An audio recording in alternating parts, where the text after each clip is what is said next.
एक गांव में कुम्हार रहता था। वो मिट्टी के बर्तन व खिलौने बनाया करता था और उसे शहर जाकर बेचा करता था। जैसे तैसे उसका गुजारा चल रहा था। एक दिन उसकी बीवी बोली कि अब यह मिट्टी के खिलौने और बर्तन बनाना बंद करो और शहर जाकर कोई नौकरी ही कर लो, क्योंकि इसे बनाने से हमारा गुजारा नहीं होता।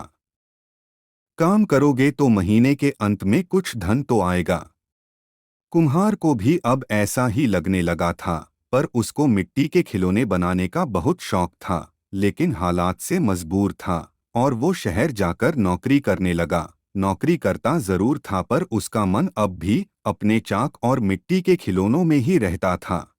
समय बीतता गया। एक दिन शहर में जहां वो काम करता था, उस मालिक के घर पर उसके बच्चे का जन्मदिन था।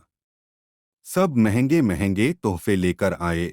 कुम्हार ने सोचा क्यों न मैं मिट्टी का खिलौना बनाऊं और बच्चे के लिए ले जाऊं, वैसे भी हम गरीबों का तोहफा कौन देखता है। यह सोचकर वो मिट्टी का खिलौना ले गया। जब दावत खत्म हुई तो उस मालिक के बेटे को और जो भी बच्चे वहां आए थे सबको वो खिलौना पसंद आया और सब जिद करने लगे कि उनको वैसा ही खिलौना चाहिए।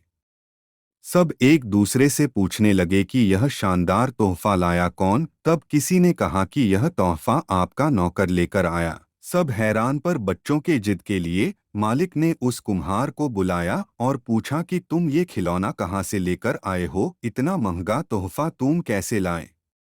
कुम्हार यह बातें सुनकर हंसने लगा और बोला, माफ कीजिए मालिक, यह कोई महंगा तोहफा नहीं है। यह मैंने खुद बनाया है। गांव में यही बनाकर मैं गुजारा करता था, लेकिन उससे घर नहीं चलता था, इसलिए आपके यहाँ नौकरी करने आया हूँ।